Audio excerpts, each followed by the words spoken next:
Hi అండి, welcome to Andhra recipes. Me Indira from Tanuku. నేను ఈరోజు ఇంతవరకు యూట్యూబ్లో ఎవ్వరూ చెయ్యని కాఫీ గవ్వలు చేసి చూపిస్తున్నానండి. ఈ గవ్వలు కాఫీ ఫ్లేవర్తో చాలా టేస్టీగా ఉంటాయండి. అయితే ఈ గవ్వల్ని ఎలా ప్రిపేర్ చేయాలో ప్రాసెస్లోకి వెళ్ళిపోదాం. నా వీడియోస్ చూడటం ఇదే మొదటిసారి అయితే తప్పకుండా నా ఛానల్ని సబ్స్క్రైబ్ చేసుకోండి. ముందుగా స్టవ్ మీద ఒక గిన్నె పెట్టి 1 కప్పు పాలని గిన్నెలో పోసుకోవాలి. ఇప్పుడు అదే కప్పుతో అరకప్పు పంచదారని పాలల్లో వేసుకోవాలి. ఇప్పుడు పంచదార కరిగేంత వరకు పాలను మరిగించుకోవాలి. గవ్వల్ని పాకంలో వేయకూడదండి. ఇప్పుడు ఈ పాలని పిండిలో వేసి కలుపుకోవాలి. అందుకే పంచదారని పాలలో వేసి మరిగించుకుంటే పంచదార అంతా కరిగిపోతుందండి. ఇప్పుడు స్టవ్ ఆఫ్ చేసుకుని పాలను చల్లారనివ్వాలి. ఇప్పుడు ఒక బౌల్లోకి 2 కప్పుల గోధుమ పిండిని తీసుకోవాలండి. గోధుమ పిండి ప్లేస్లో మైదా పిండి అయినా తీసుకోవచ్చండి, కానీ నేను గోధుమ పిండి తీసుకున్నాను.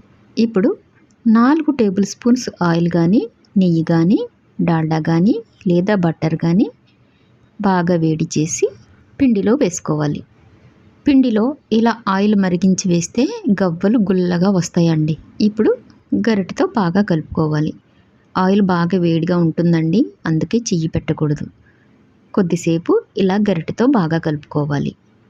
ఆయిల్ కొద్దిగా చల్లారిన తర్వాత గరిటె పక్కన పెట్టి చేతితో బాగా కలుపుకోవాలి. పిండిని అస్సలు ఎక్కడా ఉండలు లేకుండా బాగా కలుపుకోవాలండి. నేను సాల్ట్ వేయడం మర్చిపోయానండి. ఇప్పుడు ఒక 1/2 టీ స్పూన్ సాల్ట్ వేసుకొని బాగా కలుపుకోవాలి. స్వీట్స్లో ఇలా కొద్దిగా సాల్ట్ వేసుకుంటే స్వీట్స్ బాగా రుచిగా వస్తాయండి. చూడండి, పిండిని ఇలా చేతిలోకి తీసుకుని ఇలా ప్రెస్ చేస్తే ఇలా ఉండకట్టాలండి. ఇలా ఉండకడితే ఆయిల్ పర్ఫెక్ట్గా సరిపోయినట్టండి. ఇప్పుడు ఈ పిండిని 2 సమాన భాగాలుగా చేసుకోవాలండి. ఇప్పుడు సగం పిండిని వేరొక బౌల్లోకి తీసేసుకోవాలి. ఇప్పుడు మిగిలిన ఈ సగం పిండిలో కాఫీ పొడిని కలుపుకోవాలండి. ఇప్పుడు 3 టేబుల్ స్పూన్స్ కాఫీ పొడిని వేసుకోవాలండి. నేనైతే బ్రూ తీసుకున్నానండి. మీరు ఏ కాఫీ పొడైనా తీసుకోవచ్చు. ఇప్పుడు కాఫీ పొడంతా పిండికి బాగా పట్టేలా బాగా కలుపుకోవాలి. ఇప్పుడు పంచదార వేసి మరిగించిన పాలని కొద్ది కొద్దిగా వేసుకుంటూ కలుపుకోవాలండి. పాలు ఒకేసారి వేసేయకూడదండి, అలా వేస్తే పిండి పలచనైపోతుందండి. అందుకే కొద్ది కొద్దిగా వేసుకుంటూ ఇలా కలుపుకుంటూ ఉండాలి. పిండి ఇలా ముద్దయ్యే వరకు పాలు పోసుకుంటూ కలుపుకోవాలండి. ఉండ కట్టింది కాబట్టి ఇక పాలు పోయిన అవసరం లేదండి. ఇప్పుడు పిండిని బాగా సాఫ్ట్గా అయ్యేంత వరకు బాగా కలుపుకోవాలి. చూడండి, ఈ విధంగా అయ్యే వరకు బాగా కలుపుకొని ఈ ఉండని పక్కన పెట్టుకోవాలి. ఇప్పుడు మిగిలిన పిండిని కూడా తీసుకుని ఈ పిండిలో కూడా కొద్ది కొద్దిగా పాలను పోసుకుంటూ బాగా కలుపుకోవాలి. పిండి అంతటిలోనూ కాఫీ పొడి వేసేయచ్చు కదా అని మీకు డౌట్ రావచ్చండి, కానీ అలా ఎందుకు వేయట్లేదో లాస్ట్లో చెప్తానండి. పిండిని అయితే కంపల్సరీ 2 భాగాలుగా చేసుకొని ఇలా కలుపుకోవాలండి. పిండి బాగా కలిసిపోయిందండి. చూడండి, 2 పిండి ముద్దలు కూడా ఇలా ఉండాలి. ఇప్పుడు కొద్దిగా పిండిని తీసుకుని ఇలా బాల్లా చుట్టుకోవాలి. ఇలా బాల్లా చుట్టుకున్న తర్వాత ఇలా బుల్లెట్ షేప్లో చేసుకుని పక్కన పెట్టుకోవాలి. ఇదే ప్రాసెస్లో 2 ఉండల్ని కూడా ఇలా బుల్లెట్ షేప్లో చేసుకుని పక్కన పెట్టుకోవాలి. ఇప్పుడు గవ్వలని చేసుకోవాలి. ఇప్పుడు ఒక పిండి ముద్దను తీసుకుని పిండి వంటలకు ఉపయోగించే ఇలాంటి జాలి గరిటెని తీసుకుని ఆ పిండిని దాని మీద ఇలా పెట్టి ఇలా ప్రెస్ చేయాలి. ఇలా ప్రెస్ చేస్తే ఆ గీతల షేపు పిండి మీద పడుతుందండి. ఇప్పుడు గవ్వని ఇలా తీసుకోవాలి. చూడండి, నేనైతే గవ్వల్ని ఈ షేప్లో చేసుకున్నానండి. మీరైతే ఏ షేప్లో అయినా చేసుకోవచ్చండి. గవ్వల్ని ఇలాగే చేసుకోవాలని రూల్ ఏమీ లేదండి. మీకు నచ్చిన షేప్లో మీరు చేసుకోవచ్చండి. గవ్వల్ని ఇలా గరిటె మీద అయినా చేసుకోవచ్చు, లేదా కోముతో అయినా చేసుకోవచ్చు, లేదా గవ్వల చెక్క ఉంటుందండి, దాంతో అయినా చేసుకోవచ్చు.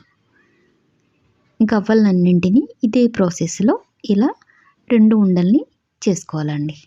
చూడండి, గవ్వలు చాలా చిన్నగా చాలా బాగా వచ్చాయి కదా. ఈ షేప్లో చేసుకోవాలి. ఇప్పుడు స్టవ్ మీద కళాయి పెట్టి కళాయిలో ఆయిల్ వేసి ఆయిల్ బాగా మరిగిన తర్వాత ఇలా గవ్వల్ని వేసుకోవాలి. కాఫీ గవ్వలు కొన్ని, మామూలు గవ్వలు కొన్ని వేసుకుని ఫ్రై చేసుకోవాలండి. గవ్వలు వేసిన వెంటనే గరిటె పెట్టకూడదండి. గవ్వలు బాగా గట్టిపడిన తర్వాత అప్పుడు గరిటెతో బాగా కలుపుకుంటూ వేయించుకోవాలి. మొత్తం పిండి అంతటిలో కాఫీ పొడి ఎందుకు కలపలేదంటే కాఫీ కలిపిన గవ్వలు వేగాయో లేదో అస్సలు తెలియదండి. ఈ కాఫీ గవ్వలతో పాటు మామూలు గవ్వలు కూడా వేస్తే వేగాయో లేదో తెలుస్తుందండి. చూడండి, ఇలా లైట్ ఎల్లోయిష్ కలర్ వచ్చినప్పుడే గవ్వల్ని తీసేసుకోవాలండి. లేకపోతే కాఫీ గవ్వలు మాడిపోయి కాఫీ గవ్వలు చేదొచ్చేస్తాయండి. ఇదే ప్రాసెస్లో మిగిలిన గవ్వలను కూడా వేయించుకోవాలి. ఇప్పుడు ఈ గవ్వల్ని ఒక ప్లేట్లోకి తీసేసుకోవాలి.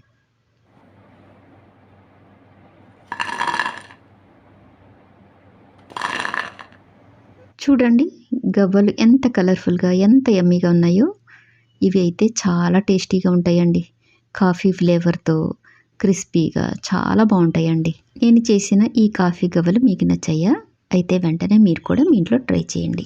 అలాగే నేను చేసిన ఈ గవ్వలు మీకు నచ్చితే వెంటనే లైక్ చేయండి, షేర్ చేయండి, నా ఛానల్ని సబ్స్క్రైబ్ చేయండి. మరొక డిఫరెంట్ రెసిపీతో మళ్ళీ కలుద్దాం. Thank you for watching.